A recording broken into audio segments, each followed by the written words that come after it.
के प्रति किसी अन्य का आश्रय ग्रहण हुआ तो वहां शरणागति नष्ट हो जाए। जैसे सती का स्वभाव होता है ना, वैसे ही शरणागति, सती में तिकार है ना, ता में अंत में है इकार है, वैसे शरणागति में भी तकार में इकार है। तो स्वभाव दोनों का एक ही जैसा है, सती का जैसे और शरणागति का। शरणागति नष्ट कब हो जाती है? अन्य आश्रय जब ग्रहण करती है। और सती का सतीत्व कब नष्ट हो जाता है? जब पर पुरुष का चिंतन होता है तो सतीत्व नष्ट हो जाता है। तो अपनी शरणागत को केवल अपनी शरणागति बचा के रखनी है, बस किसी दूसरे का आश्रय ग्रहण न होवे। सारी जिम्मेदारी ठाकुर जी की, बस एक बार करने की जरूरत है और भक्ति जीवन भर करने की जरूरत है।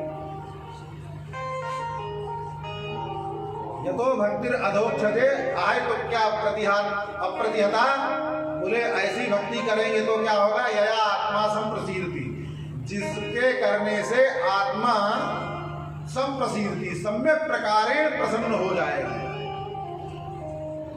तो कहते हैं कि वासुदेवे भगवती भक्ति योगा प्रयोजिता, भगवान वासुदेव श्री कृष्ण चंद्र में जो हम सब भक्ति करते हैं, वो भक्ति क्या करती है? जनयत आसु वैराग्यम, भक्ति करने से जैसे भक्ति प्रारंभ हुई वैसे ही वैराग्य जीवन में है। क्योंकि अभी सुना महात्मा में ज्ञान और वैराग्य भक्ति के दोनों पुत्र हैं। और भक्ति आवे, अब बेटा ना पैदा हो तो बांझ भक्ति किस काम? भक्ति आवे तो उस भक्ति का फायदा तभी है जब संतान सहित हो गई। ऐसे निठल्ली भक्ति काम नहीं आने वाली, टिकेगी ही नहीं ज्यादा दिन, आएगी भी तो स्वयं परेशान रहेगी। भक्ति जब पुत्र उसके बूढ़े हैं तो भक्ति स्वयं परेशान है, तो आपके पास आएगी तो आपको परेशान करेगी। तो इसलिए ऐसी भक्ति की जरूरत नहीं है। वो भक्ति होवे जनयत आसु वैराग्य, भक्ति आवे तो तुरंत पुत्र प्रकट होवे वैराग्य। अब जब वैराग्य प्रकट हो जाएगा भक्ति का पुत्र, तो ज्ञानम यत् तद हेतुकम, भक्ति आई, भक्ति से वैराग्य आया, और वैराग्य जब आएगा तब ज्ञान प्रकट होगा। ज्ञान का हेतु वैराग्य है। ज्ञानी कोई कितना भी हो और वैराग्य ना आवे तो वो ज्ञान भी व्यर्थ का है, बिना मतलब का। बात तो ब्रह्म की करे और बस कोई पैसा में खोपड़ी फोड़े, तो ऐसा ज्ञान किसका? बड़ी समस्या। तो कहते हैं कि अब हमने धर्म किया, धर्म स्वनुष्ठिताम पुंसाम स्वनिष्ठा पुंसाम विश्वक्सेन कथा किया। हमने अपने जीवन में धर्म का अच्छी तरह से पालन किया कि नहीं पालन किया, उससे इतना समझो कि भगवान विश्वक्सेन की कथा में जो अच्छी प्रकार से धर्म अपने जीवन में पालन किया होगा, उसका भगवान की कथा में प्रेम हो जाएगा, रति हो जाएगी। और अगर भगवान की कथा में रति नहीं भई, भगवान की कथा से प्रेम नहीं हुआ है, तो नोत्पादयेत यदि रतिम, तो जिंदगी भर जितना भी धर्म रूप में हमने श्रम किया है, परिश्रम किया है, समय लगाया है, तो केवल श्रम हाथ लगेगा और कुछ मिलने वाला नहीं है। नोत्पादयेत यदि रतिम श्रम एव ही केवलम, तो धर्म भी व्यर्थ हो जाएगा जीवन भर का किया। तो कहते हैं धर्म किस लिए किया जाता है? धर्मस्यापवर्गस्य नार्थोर्थायोपकल्पते, धर्म तो अपवर्ग के लिए किया जाता है। अपवर्ग का मतलब स्वर्ग नहीं, भगवत धाम की प्राप्ति। इस संसार के आवागमन के चक्कर से छुट्टी मिल जावे, ऐसी स्थिति को प्राप्त हो जावे, तो कहते हैं ऐसा धर्म करना चाहिए।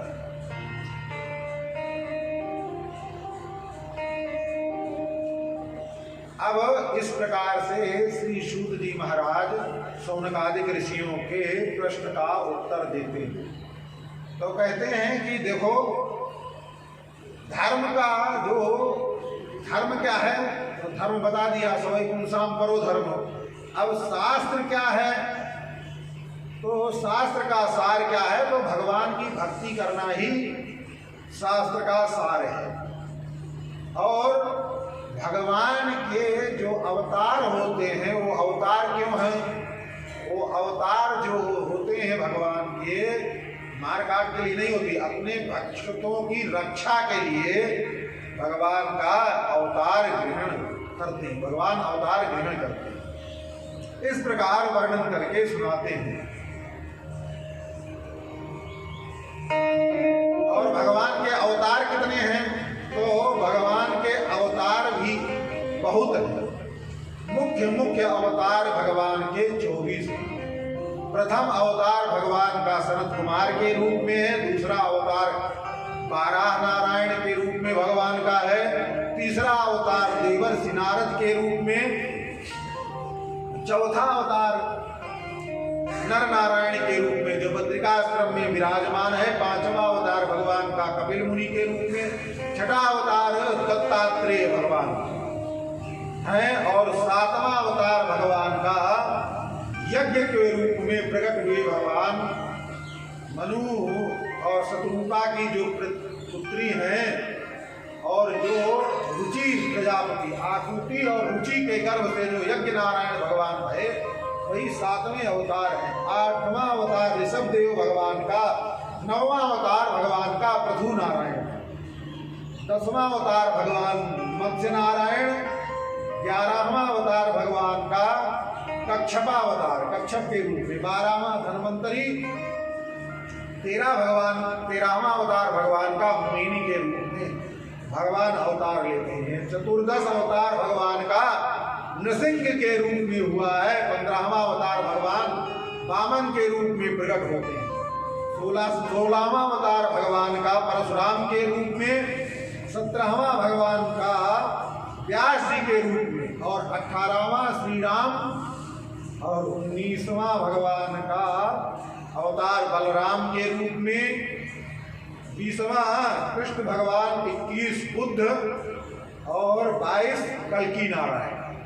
ये सीधे 22 अवतार का वर्णन करके सुना दिया। 24 अवतार कैसे, 24 अवतार में 2 अवतार हंस और हरि, 2 अवतार हैं, उनको और कोई हंस और हयग्रीव ग्रहण करता है, जिसकी जैसी मान्यता है। सब एते चांस कला पुंसाम कृष्णस्तु भगवान स्वयं। आगे वर्णन करके सुनाते हैं। ये तो भगवान के अवतार हो गए। अब श्री सूत जी वर्णन करते हैं कि देखो, एक बार ये जो भागवत की कथा है, ये भागवत की कथा भगवान की श्री सुखदेव जी महाराज ने राजा परीक्षित को जो सुनाई, वही श्रीमद् भागवत है। जब राजा परीक्षित अपने राज्यपाट को छोड़ करके प्रायोपवेशन करके गंगा के तट पर पहुंचे, तो वहां श्री परीक्षित जी महाराज आते हैं, और आ करके श्री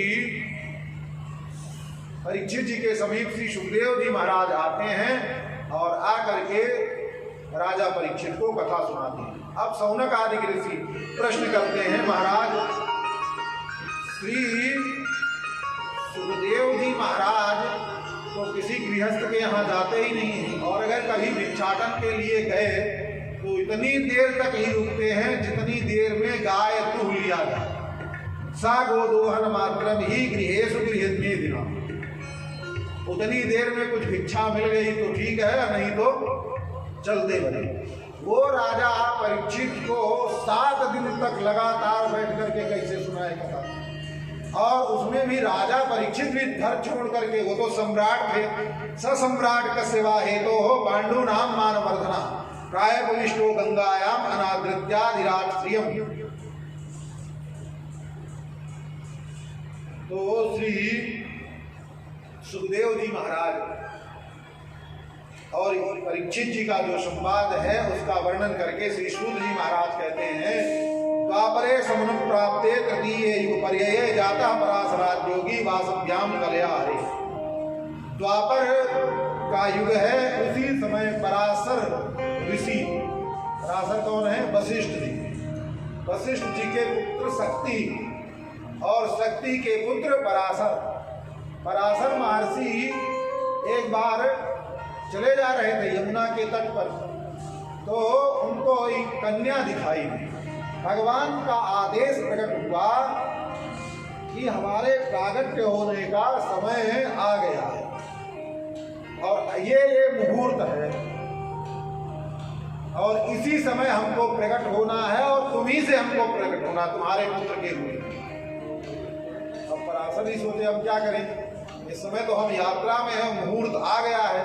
बोले इसी समय गर्भाधान होगा, तभी बालक प्रकट भगवान के रूप में प्रकट। अब उन्होंने विचार किया, उसी समय मत्स्यगंधा दिखी। मत्स्यगंधा तो जो है बोले जा करके, कोई छल कपट नहीं, सीधे बोले तुमको पुत्र चाहिए? बोले हाँ महाराज, किसको पुत्र नहीं चाहिए? बोले ऐसा सामान्य पुत्र नहीं। उसने सोचा कि हमारा ब्याह होगा तो गुरु जी महाराज आशीर्वाद दे रहे हैं, तो तब ब्याह होगा तो पुत्र के रूप में पुत्र पैदा होगा। बोले ऐसा पुत्र नहीं जैसा सोच रही हो, भगवान तुम्हारे पुत्र के रूप में आना चाहते हैं, तुमको पुत्र चाहिए कि नहीं? बोले महाराज चाहिए तो, लेकिन कब चाहिए? बोले अभी मुहूर्त आया है, अभी अगर इस मुहूर्त विचार किया, ये संसार का धर्म, अगर भगवान मिल रहे हैं तो इस संसार का धर्म छोड़ देना चाहिए, वो भी पुत्र के रूप में। मत्स्यगंधा ने विचार किया कि ठाकुर जी पुत्र के रूप में मिल रहे हैं, इससे और भी कहा देखो तुम्हारा सतीत्व तो नष्ट नहीं होगा। भगवान किसी के गर्भ में आते हैं तो सामान्य रूप से भगवान वो ब्रह्म वायु के रूप में प्रवेश करते हैं, बस वो भी समझ गई। और कौशल्या आदि के गर्भ से जैसे प्रकट हुए थे, कथा भी सारी सुना दी। पराशर जी तो पराशर ऋषि भगवान प्रकट होते हैं और आश्रय किसी माता का लेते हैं, तो क्या तुम आश्रय बनना चाहती हो भगवान के प्रकट होने का? मत्स्यगंधा तैयार हो गई। बोले महाराज ठीक है। तो उसी समय मत्स्यगंधा से ज्यादा समय नहीं, उसी समय गर्भाधान हुआ और उसी समय भगवान प्रकट हुए। 2-4 महीना, 9 महीना, 12 महीना होने की जरूरत नहीं पड़ी, ये सब कुछ नहीं, बस तुरंत, क्योंकि उसी मुहूर्त होना भी था, उसी मुहूर्त में गर्भाधान भी होना था, उसी मुहूर्त में प्रकट भी होना था, तब भगवान का प्रकट। ऐसे ही जाता है पराशराज योगी वासभ्याम कलया। तो ऐसे पराशर महर्षि ये जो पुत्र हैं व्यास जी महाराज, व्यास जी महाराज प्रकट हुए। तो व्यास जी महाराज ने पहला जो विष्णु पुराण है, उस विष्णु पुराण के, वैसे तो व्यास जी को 18 पुराणों का कर्ता कहा जाता है, पर लिखे तो 17 पुराण हैं। और जैसे बाप की संपत्ति बेटा की ही होती है और बाप बेटे में कोई भेद नहीं होता है, चाहे कहो पिताजी के 10 ट्रक, पिताजी का किसी का नाम ले, फलाने सेठ के 10 ट्रक चल रही है, और चाहे उसके बेटे का नाम लेकर के कहो कि उसके 10 ट्रक चल रही है, बात एक हो गई ना। बाप और बेटे की संपत्ति में किसी प्रकार से कोई बंटवारा नहीं है, इसलिए व्यास जी को 18 पुराण का कर्ता पर लिखा पुराण रत्न जो विष्णु पुराण है पराशर महर्षि। तो ऐसे ही श्री पराशर महर्षि से जब व्यास जी प्रकट हुए तो वेद शास्त्रों का ऋग यजुः साम अथर्वा क्या है, वेदश्चत्वारा उदाहृता। पहले एक ही वेद था, उस वेदों का 4 विभाग कर दिया। इतिहास पुराणम चा पंचमो वेद उच्यते, और इतिहास पुराण आदि भी एक पुराण है, 5वां वेद कहलाया। इसका भी प्रागट्य श्री व्यास जी महाराज ने कर दिया। पैल नामक ऋषि थे, उनको ऋग्वेद दे दिया, साम जैमिनी ऋषि को दे दिया, वैशंपायन और अथर्व और अंगिरसा को शेष पुराण और इतिहास दे करके प्रदान करके रोमहर्षण जी को इतिहास पुराण प्रदान कर दिया। ऐसे ही वेद का विभाग करके और उसकी शाखा प्रशाखा तैयार करके श्री व्यास जी महाराज निश्चिंत हो गए। 17 पुराण करके निश्चिंत हो गए। तो अब विचार किए कि क्या करना चाहिए। मन में संतुष्टि नहीं है, क्या करें इतना सब कुछ करने के बाद। यही विचार कर रहे थे, उसी समय व्यास जी के आश्रम में श्री नारद महर्षि आ जाते हैं। नारद जी आते हैं, नारद जी से प्रश्न करते हैं कि महाराज इतना धर्म, इतना कर्म, इतना सब कुछ करने के बाद अभी मन में लगता है कि हमने कुछ सही किया नहीं है,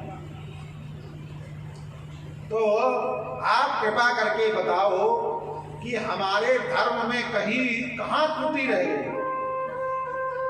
आज का किसी भी भगत के यहाँ जाओ तो ये नहीं पूछता महाराज हम इतने दिन से धर्म कर्म कर रहे हैं, हमारा धर्म कर्म अच्छी तरीके से होता है कि नहीं होता है, तो अपने धर्म का बखान करेगा। पर ऋषि देखो व्यास जी के अंदर ऐसी दीनता कि भी गुरु के रूप में श्री नारद जी महाराज मिले तो पूछ रहे हैं नारद जी से कि हे गुरुदेव बताइए हमारे धर्म में कहाँ कमी रह गई, कोई कमी रह गई हो तो बताइए।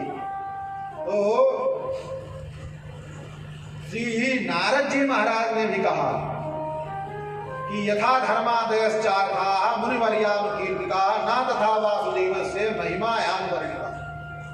आप अनेक प्रकार के शास्त्र पुराणों का जो लेखन किया है उसमें धर्म आदि का खूब अच्छी तरीके से वर्णन किया है। दान धर्म और जितने भी प्रकार के धर्म हैं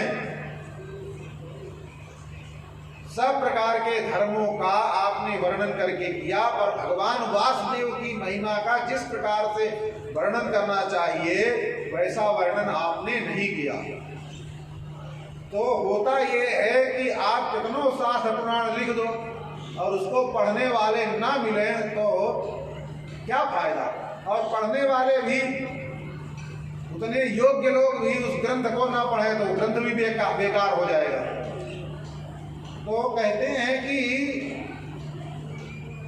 भगवान वासुदेव की महिमा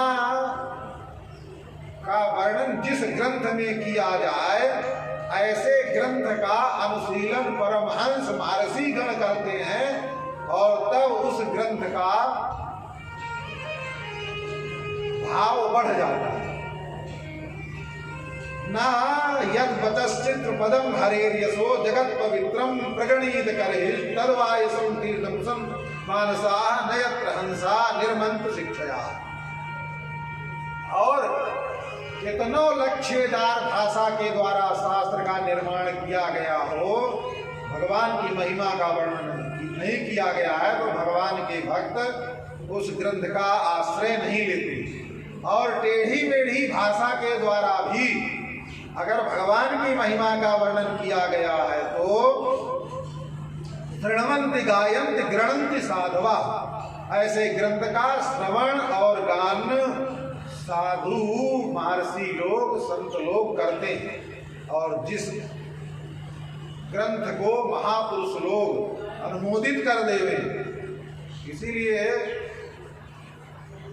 जब कोई ग्रंथ लिखता है तो बड़े से बड़े लोग को बुलाता है ग्रंथ का विमोचन करवाने के लिए। तो यहाँ इसीलिए कह रहे हैं कि संत महर्षि गण जिस ग्रंथ का अनुमोदन कर दे उस ग्रंथ की महत्ता बढ़ जाती है। श्रृण्वन्ति गायन्ति ग्रंथ साधवा, कहते हैं देखो नैष्कर्म्यप्यच्युत भाव वर्जितम, जिस ग्रंथ में जिस भक्ति में जिस क्रिया में अच्युत भाव रहित है ना शोभते ज्ञान बलम निरंजन, वो अमल ज्ञान भी होवे तो वो ज्ञान मतलब अमल मतलब शुद्ध धर्म होवे, मल रहित होवे धर्म, तब भी उस धर्म को अच्छा नहीं माना जाता है। ना शोभते ज्ञान बलम निरंजनम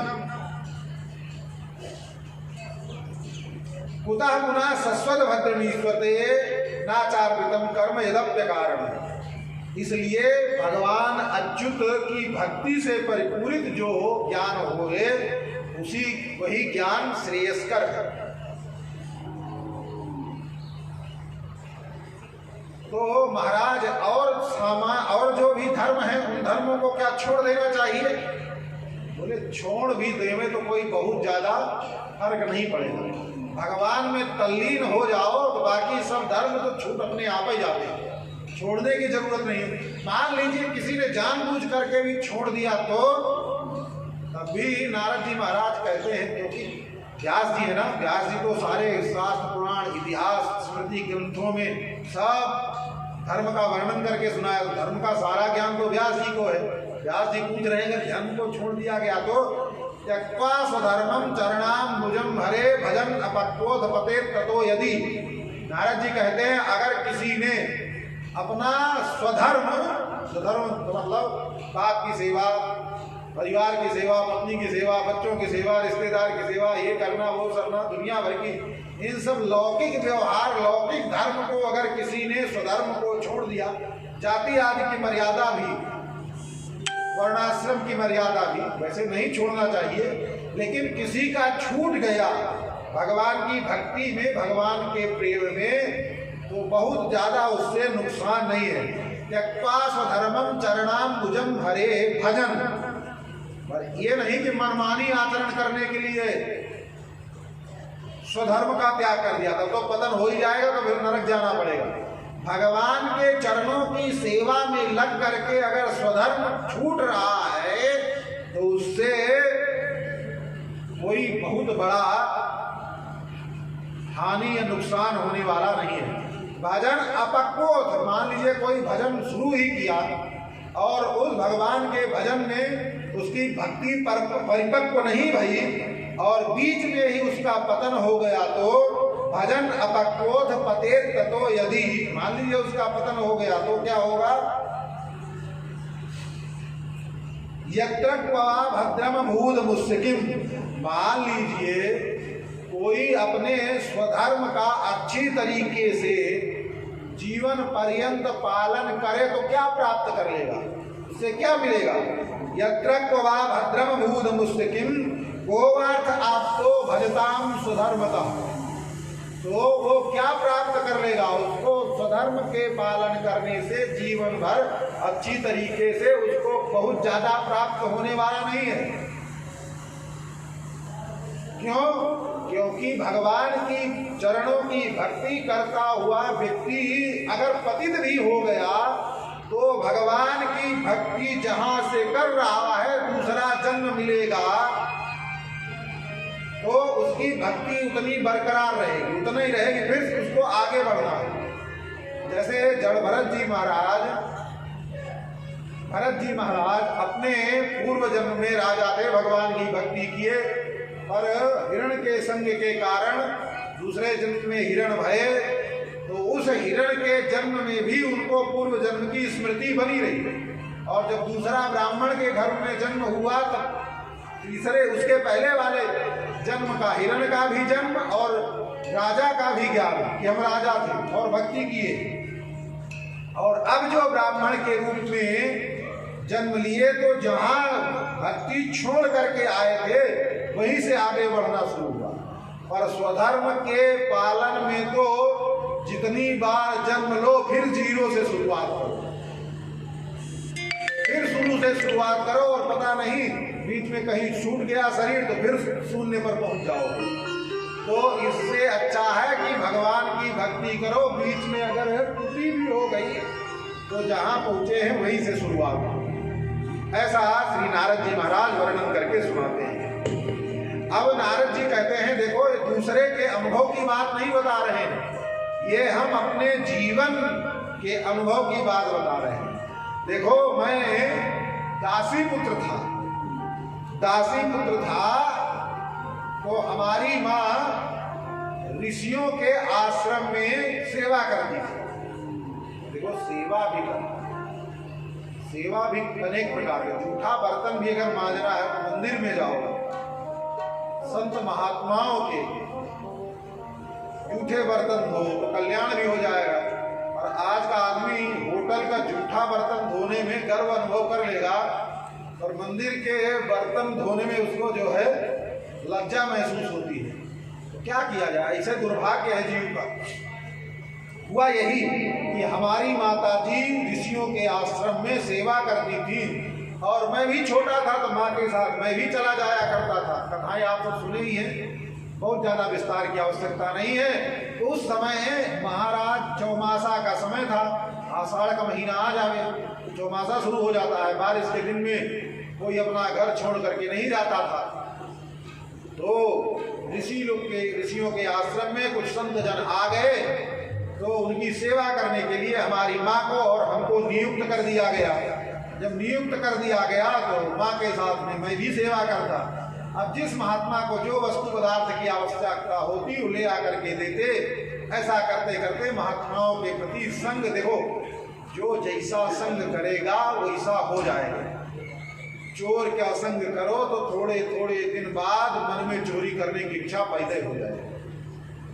लंपट का साथ करो तो धीरे धीरे लंपटपना आ ही जाएगा। झूठे व्यक्ति का, सत्यवादी का संग करो तो वैसे ही संग के कारण वैसा व्यवहार हो ही जाता है। संग का बड़ा प्रभाव पड़ता है जीवन में। अब यहाँ तो संग संतों का हुआ तो धीरे धीरे हुआ ये कि संतों के प्रति प्रीति भई, भगवान में मन लगा। अब उस छोटे से नन्हे बालक को, और जहाँ संत लोग होंगे वहाँ कथा प्रवचन होगा ही, सत्संग चलेगा ही, भगवत चर्चा होगी तो भगवान में प्रीति हो गई। अब सुना कि जब भगवान की प्रीति, भगवान से अगर जुड़ना है तो पहले गुरु होना जरूरी है। बिना गुरु के भगवान मिल भी जाए तो कोई काम आने वाले नहीं है। मिले बिना आचार्य के भगवान मिल भी जावे तो वो भगवान काम आने वाले नहीं है। अब एक कथा सुना देवे। अब इस बार की कथा सब वैष्णव लोग ही ज्यादा है ना, इसलिए ज्यादातर वैष्णव चर्चा करते हुए जाते। रामानुज स्वामी जी महाराज विराजते थे। जब श्रीरंगम को राजा चोल नरेश से उत्पात मचाया तो श्रीरंगम छोड़ करके रामानुज स्वामी जी महाराज आ गए मैलकोटा। आप सब जानते होंगे बेंगलुरु और मैसूर के बीच में, जिसको दक्षिण का बद्री कहा जाता है, वहाँ 12 महीना ठंडी रहती है, मतलब हल्की ठंडी रहती है, ना ज़्यादा गर्मी ना ज़्यादा ठंडी। पंखा वंखा लगाने की जरूरत नहीं पड़ती, वहाँ पंखा किसी के यहाँ होता ही नहीं, इसी की तो बातें छोड़ दी। ऐसा महीना 12 महीना रहता है। तो मैलकोटा उसको बोलते हैं, यादवात्री भी बोलते हैं, जो समझे जिसमें। वहाँ छोड़ करके रामानुज स्वामी जी श्रीरंगम से यादवात्री आ गए। यादवात्री आए तो उस भूमि की बड़ी महिमा, सही में जाइए तो लगेगा बद्री नारायण